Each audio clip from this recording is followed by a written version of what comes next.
नमस्कार, मैं हूं राजेश कुमार। वक्त यूके प्राइम का है। मुख्यमंत्री त्रिवेंद्र सिंह रावत आज हल्द्वानी पहुंचे। उन्होंने तहसील परिसर में 120 करोड़ की योजनाओं का लोकार्पण और शिलान्यास किया। उन्होंने देश के चौथे जेनरिक मेडिसिन शॉप का भी लोकार्पण किया।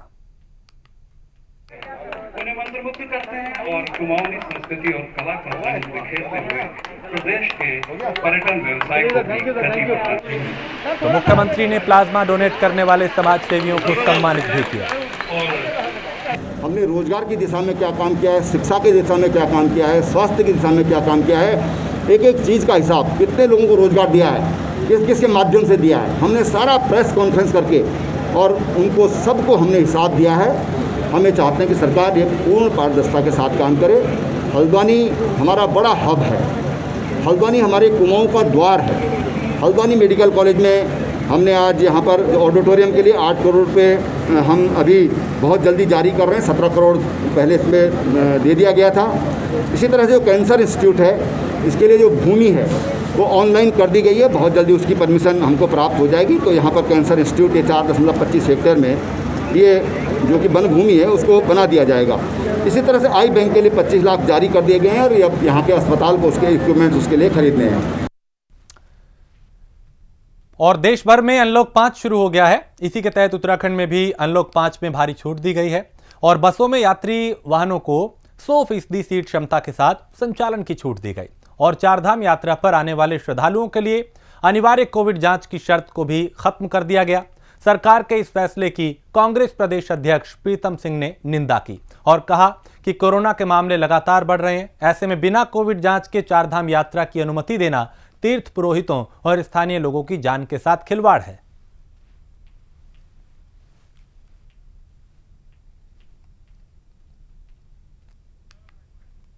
सरकार जिस तरीके से कोरोना की इस महामारी में तुगलकी निर्णय ले रही है, इसकी कांग्रेस कड़े शब्दों में भर्त्सना करती है। आपने देखा होगा कि सरकार ने निर्णय लिया कि बसों में जो है क्या नाम है, सवारी जो है पूरी बैठा करके यात्रा करने की स्वीकृति सरकार ने, लेकिन उसमें सरकार ने ये भी कहा कि हर यात्रा के बाद बस जो है सैनिटाइजेशन उसका करना हो सके। लेकिन चारधाम में तो गजब हो गया।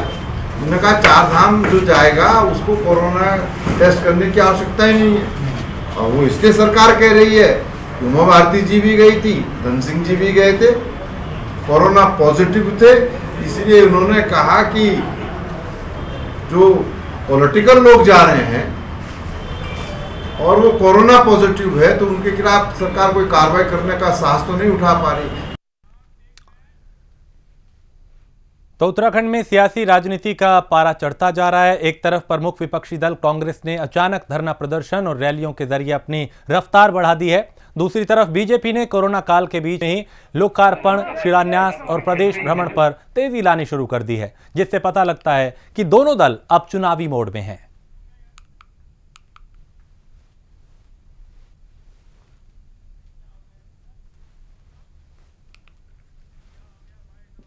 प्रथम दिन से जिस दिन मुख्यमंत्री ने कुर्सी संभाली थी उसी दिन से लगातार काम कर रहे हैं और रफ्तार से काम कर रहे हैं।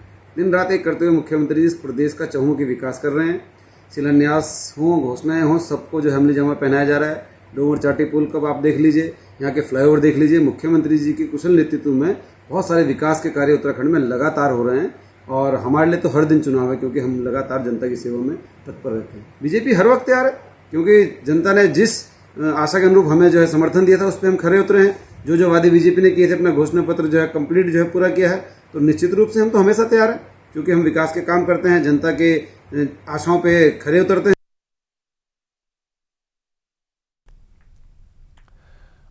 अनलॉक 5 के तहत उत्तराखंड सरकार ने कई क्षेत्रों में छूट देने का फैसला लिया। इस छूट में चारधाम यात्रा को भी शामिल किया गया। बाहर से आने वाले श्रद्धालुओं को सुगमता से चारधाम यात्रा करवाने के लिए सरकार ने कोई भी बंदिश लागू नहीं की। कांग्रेस ने सरकार पर आरोप लगाया कि खुली छूट से स्थानीय लोगों की मुश्किलें बढ़ सकती हैं, जबकि बीजेपी ने कांग्रेस को सिर्फ बताया कि वो सिर्फ सियासत कर रही है।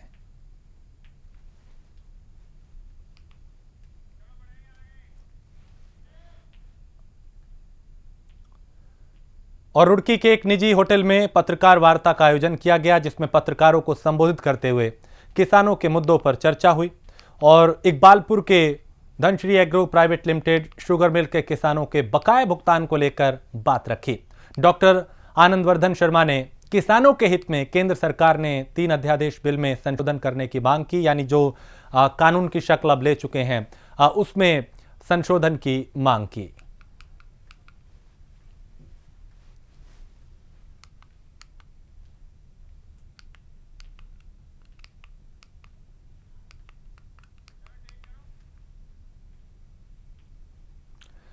रुद्रप्रयाग में पोषण माह अभियान समापन के तहत जिलाधिकारी ने कहा कि आंगनवाड़ी कार्यकर्त्री का कार्य मां के समान है, जिसका उद्देश्य है कि गर्भावस्था में पल रहे शिशु का जन्म स्वस्थ हो। पोषण माह अभियान के तहत कुपोषण को दूर करने और उत्कृष्ट कार्य करने वाली 2 सुपरवाइजर मीनाक्षी व देवेश्वरी व 20 आंगनवाड़ी कार्यकर्त्रियों को सम्मानित किया गया।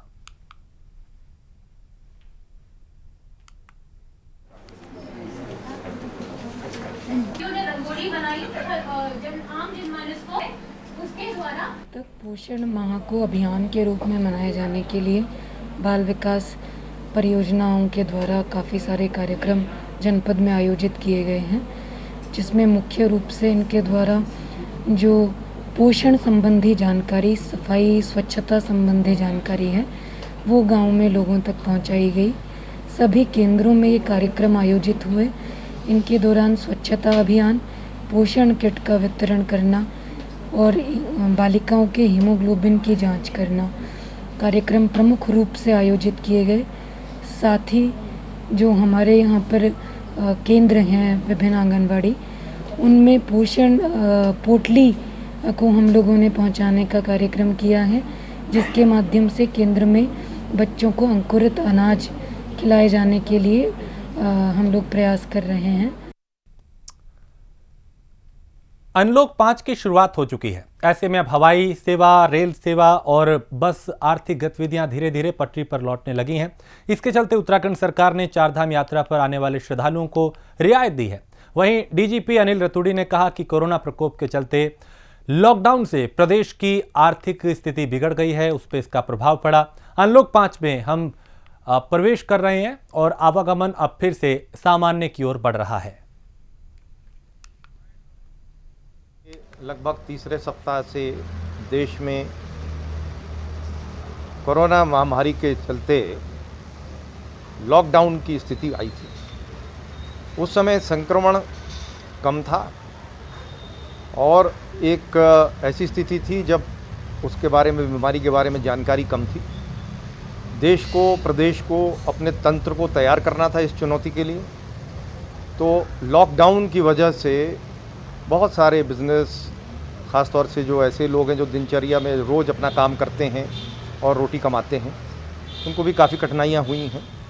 लेकिन वो देश के सामने जो चुनौती थी, प्रदेश के सामने जो चुनौती थी, उसको देखते हुए आवश्यक था। अब अनलॉक की स्थिति में हम जब धीरे धीरे आके आज ऐसी स्थिति है कि अब हवाई जहाज़, रेल, बसें इत्यादि आवागमन फिर से सामान्य की तरफ जा रहा है और फिर से हर व्यक्ति अपनी जो रोजी रोटी है उसको ईमानदारी, मेहनत से कमाने की स्थिति में आए। उधर टिहरी झील में एक बोलेरो समा गई, 4 लोगों के डूबने की खबर है। पुलिस, अग्निशमन, एसडीआरएफ टीम ने अभियान जो है वो जारी कर रखा है।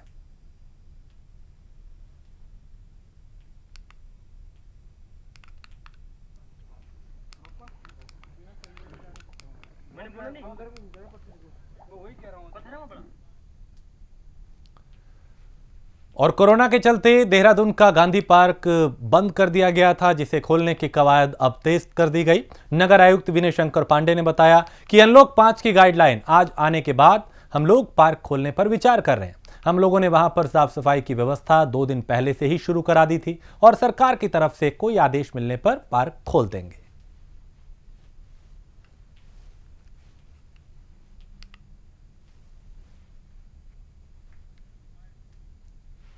जो उम्मीद हम लोग कर रहे हैं कि अनलॉक 5 की गाइडलाइन आ जाएगी और गाइडलाइन आने के बाद प्रदेश सरकार और डिस्ट्रिक्ट एडमिनिस्ट्रेशन इसमें क्या तय करता है ये ज़्यादा इम्पोर्टेंट है।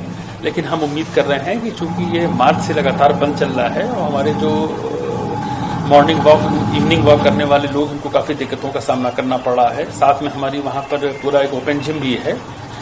हम लोगों ने इस एप्रीहेंशन में वहाँ पर साफ सफाई व्यवस्था 2 दिन पूर्व से शुरू करा दी है और काफ़ी साफ सफाई वहाँ चल रही है। शाम तक स्थितियाँ स्पष्ट हो जाएंगी। अगर ये आदेश आता है कि सार्वजनिक पार्क खोले जाएं तो हम पूरी तरह से तैयार हैं। इसको हम तत्काल खोलने के लिए सक्षम भी हैं, इसको खोल भी देंगे। और टिहरी के कीर्तिनगर ब्लॉक में अलकनंदा ठेकेदार वेलफेयर समिति ने पीडब्ल्यूडी कार्यालय के बाहर धरना प्रदर्शन किया। सभी ठेकेदारों ने बड़ी निविदाओं का विरोध किया। समिति के सदस्यों का आरोप है कि एक तरफ जहां सरकार सबका साथ सबका विकास की बात करती है, वहीं दूसरी तरफ छोटे ठेकेदारों का शोषण किया जा रहा है और उत्तराखंड से बाहरी राज्यों के ठेकेदारों को काम दिया जा रहा है। ठेकेदार संघ के अध्यक्ष ने बताया कि जितनी भी सड़कों का निर्माण किया जा रहा है वो PMGSY के माध्यम से किया जा रहा है, जिसमें बड़ी बड़ी निविदाएं भरी जाती है, जिसमें ग्रुप D और C के ठेकेदारों को काम नहीं मिल पा रहा, जिसके चलते उनके परिवार के सामने आर्थिक तंगी का संकट है।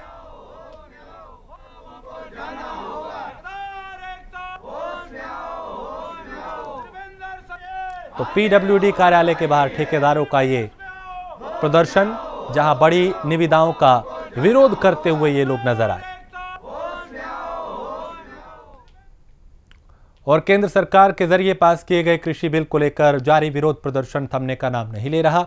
सितारगंज में भी कई संगठन इस कृषि कानून को लेकर सड़क पर उतरे और इसका विरोध करते हुए नजर आए। इसे लेके इस कानून को वापस लेने की मांग की जा रही है। आज नानक मत्था मंडी परिसर में क्षेत्र के भारी संख्या में किसान अपने अपने ट्रैक्टर ट्रॉली से कृषि मंडी पहुंचे और सरकार को चेतावनी देते हुए कहा कि अगर सरकार हमारी मांगे नहीं मानती तो हम किसान भी सरकार के सामने नहीं झुकेंगे। पूर्व विधायक गोपाल सिंह राणा ने कहा कि सरकार न्यूनतम मोल जो है वो घोषित करे, यानी जो मूल्य है MSP, और किसानों की फसल को व्यापारी मनमाने दाम में खरीदेंगे, ये भी कहा, जिससे किसानों की आर्थिक स्थिति और खराब हो जाएगी।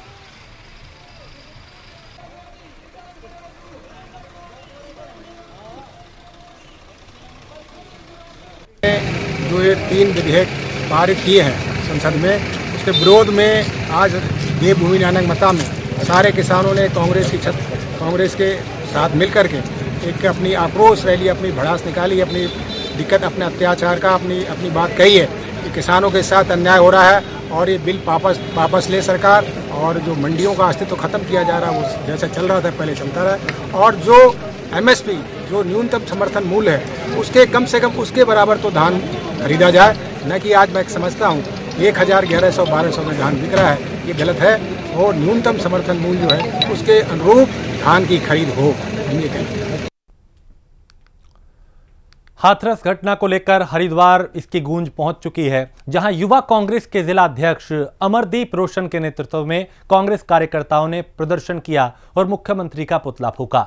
इस दौरान प्रदर्शनकारियों ने अपराधियों पर सख्त कार्रवाई की मांग की। के माध्यम से और अपने विरोध प्रदर्शन के माध्यम से हम नरेंद्र मोदी और उत्तर प्रदेश के मुख्यमंत्री योगी आदित्यनाथ तक ये संदेश पहुंचाना चाहते हैं कि आज उनके प्रदेश में जो जंगल राज कायम हो रहा है, आज जिस प्रकार से दलित बहन बेटियों की इज्जत अस्मत लूटकर उनके मरने के बाद भी उन्हें उनका सम्मान मिलने नहीं दिया जा रहा है, इस शासन की देन ये सिर्फ नरेंद्र मोदी और योगी आदित्यनाथ जी की देन है। यह कैसा राम राज्य है, हम सवाल करना चाहते हैं। जिस राम राज्य में एक दलित बेटी के साथ बलात्कार होता है और बलात्कार होने के बाद उसकी सारी हैवानियत की हदें पार करते हुए उसके शरीर की हड्डियों तक को तोड़ा जाता है, उसकी जीभ को काट दिया जाता है और उसके बाद ना तो समय पर उस लड़की को उपचार मिलता है और ना ही उपचार मिलता है, ना सुरक्षा मिलती है, ना सम्मान मिलता है। ये मामला जब से पूरे देश में RSS और भारतीय जनता पार्टी की सरकार आई है, तभी से दलितों पर जुल्मों की बाढ़ आई हुई है। वो चाहे हत्याएँ हों, चाहे रेपिस्ट हों, तरह तरह के अपराध दलितों के साथ किए जा रहे हैं। उसी कड़ी में न्याय की मांग को लेकर आज ये पुतला दहन का कार्यक्रम किया गया। आप देखिए, पिछले दिनों कुलदीप सेंगर ने जो भाजपा के विधायक हैं उत्तर प्रदेश में, उन्होंने दलित लड़की के साथ बलात्कार किया था। वो न्याय मांगती मांगती उसका पूरा परिवार बीजेपी के गुंडों ने मरवा दिया। तो वो नहीं चाहते कोई तुम्हारे खिलाफ आवाज़ उठाने वाला खड़ा रहे। उत्तराखंड सरकार के जरिए पर्यटन में मिली छूट के बाद एक बार फिर से मसूरी में पर्यटकों की रौनक देखने को मिल रही है। वहीं शहर के लगभग 80% होटल की एडवांस बुकिंग हो चुकी है। वहीं कोरोना वायरस और लॉकडाउन की वजह से लोग लंबे समय से अपने घरों में कैद थे, जिनकी वजह से अब अलग अलग राज्यों के सैलानी मसूरी का रुख कर रहे हैं।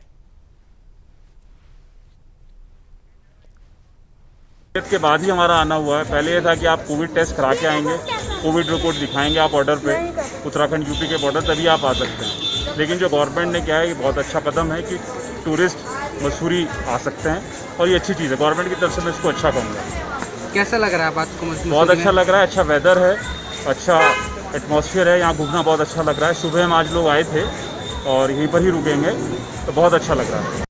और उत्तराखंड गवर्नमेंट ने काफ़ी अच्छे से सब चीज़ें मेंटेन की हुई हैं, क्योंकि हमने केदारनाथ जी, बद्रीनाथ जी पूरी यात्रा करी और जहाँ पे भी पुलिस चेक पोस्ट थे उन लोगों ने हमारी कोविड की रिपोर्ट्स चेक करी, हमारे आधार कार्ड वगैरह चेक करे हैं।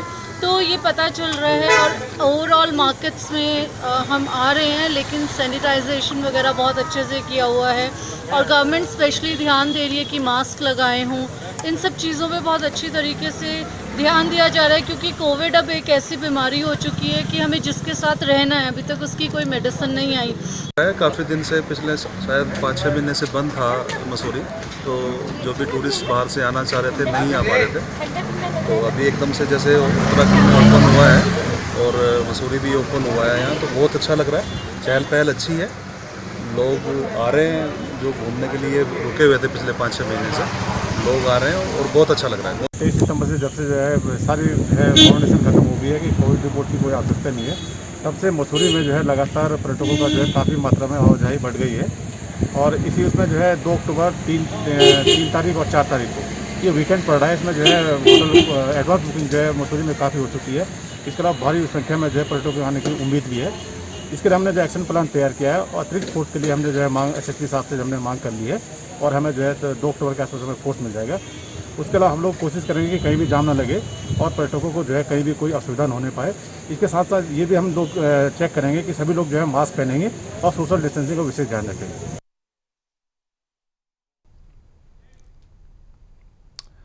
हरिद्वार के भेल में भी हाथरस कांड की गूंज सुनाई दी।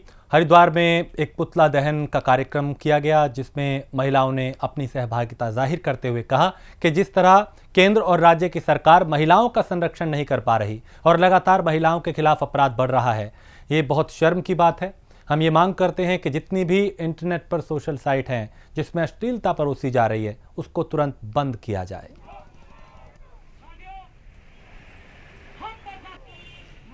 जो मनीषा हाथरस की गांव चांदपत ज़िले की जो लड़की है, उसके साथ जो बलात्कार हुआ है और ये दरिंदगी बहुत निंदनीय है। प्रगतिशील महिला केंद्र इसकी निंदा करता है और इन अपराधियों को सज़ा देने के साथ साथ, क्योंकि बहुत सारी घटनाएं इस तरह की देश के अंदर आए दिन घटती जा रही हैं और इनकी निंदाएं भी हुई, इनको फांसी भी दिए गए हैं, एनकाउंटर भी किए गए हैं, उसके बाद भी ये रुक नहीं रहा है। तो प्रगतिशील महिला केंद्र ये चाहता है, उसका मेन ध्येय ये है कि जब तक ये ऐसी मानसिकता पैदा करने वाली व्यवस्था, जो पूंजीवादी व्यवस्था है, जो अश्लील गाने, अश्लील तस्वीरों को, सेंसर बोर्ड को आगे बढ़ाती है और बेरोजगारी का आलम पूरे देश के अंदर मुकाम पे पहुंचा हुआ है, जब तक ये ख़त्म नहीं होता है, शराब माफियाओं को ख़त्म नहीं किया जाता है, ड्रग्स पैदा करने वालों को ख़त्म नहीं किया जा सकता है, तब तक ये मानसिकता समाज में मौजूद रहेगी। इसके अंदर दलित समाज की एक बेटी मनीषा के साथ उसका बलात्कार करके, उसके साथ मारपीट कर उसकी हड्डियों को जिस तरीके से तोड़ दिया गया और उसका परिणाम ये निकला कि उसे वो मौत के घाट उतार दी गई। तो ये जो निंदनीय कृत्य हुआ है, हम इसका पुरजोर विरोध करते हैं। इसी को लेके हम लोगों ने यहाँ पे धरना प्रदर्शन, विरोध प्रदर्शन यहाँ पे जारी रखा है। यूपी के हाथरस की घटना को लेकर मसूरी में ABVP कार्यकर्ताओं ने श्रद्धांजलि अर्पित की पीड़िता के प्रति, मृतका के प्रति, जिससे युवाओं ने मसूरी ग्रीन चौक से पिक्चर पैलेस चौक तक रैली निकालकर पीड़िता को तत्काल न्याय देने की मांग की, यानी जो मृतका है उसके लिए न्याय की मांग की जा रही है। इन युवाओं ने केंद्र और उत्तर प्रदेश सरकार से चारों आरोपियों को फांसी देने की मांग की।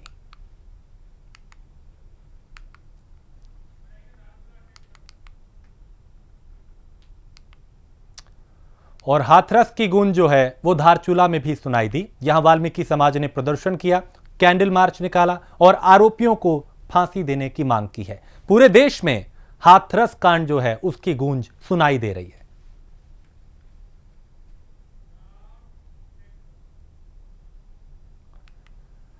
तो देहरादून के जिला अस्पताल में रक्तदान शिविर का आयोजन किया गया और गांधी शताब्दी अस्पताल में अल्प शिविर का आयोजन किया गया, जिसमें अस्पताल के अधिकारियों व कर्मचारियों ने बढ़ चढ़कर हिस्सा लिया। दरअसल कोरोना काल में अस्पतालों में ब्लड की भारी कमी हो गई, जिसके अस्पतालों में आने वाले मरीजों को कई तरह की परेशानियां हो रही है और उनको दूर करने के लिए ही इस शिविर का आयोजन किया गया।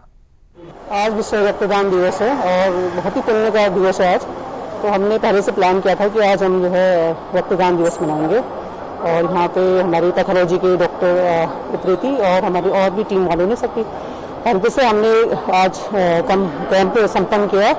इसमें मैंने भी शुरुआत की है, एक ब्लड यूनिट मैंने भी दिया है और उसके अलावा 8 लोगों ने और यहाँ पे रक्तदान किया है। रुड़की की पिरानकलियर थाना पुलिस को बड़ी कामयाबी हाथ लगी। पुलिस ने आईपीएल मैच पर सट्टा लगाने वाले आरोपियों को गिरफ्तार किया, जिनके पास से एक एलसीडी, सट्टे की पर्ची और नकदी भी बरामद हुई है। 4 आरोपियों को गिरफ्तार किया गया। ये कल रात की घटना है। मुखबिर की सूचना पे एसओजी की मदद से कलियर पुलिस के द्वारा 4 लोगों को गिरफ्तार किया है, जिनके नाम मुंतजिर है और नौसाद, शहनवाज और शहजाद। ये लोग आईपीएल में सट्टा लगा रहे थे और इनको जो है 8,700 रुपये के साथ में टीवी और जो है अन्य इक्विपमेंट था उसके गिरफ्तार किया है और इनके खिलाफ मुकदमे की कार्रवाई की गई है और आगे कोर्ट में इनको पेश किया जाएगा। और इसी के साथ इस बुलेटिन में इतना ही। देश प्रदेश की बाकी खबरों के लिए आप देखते रहिए प्राइम न्यूज़।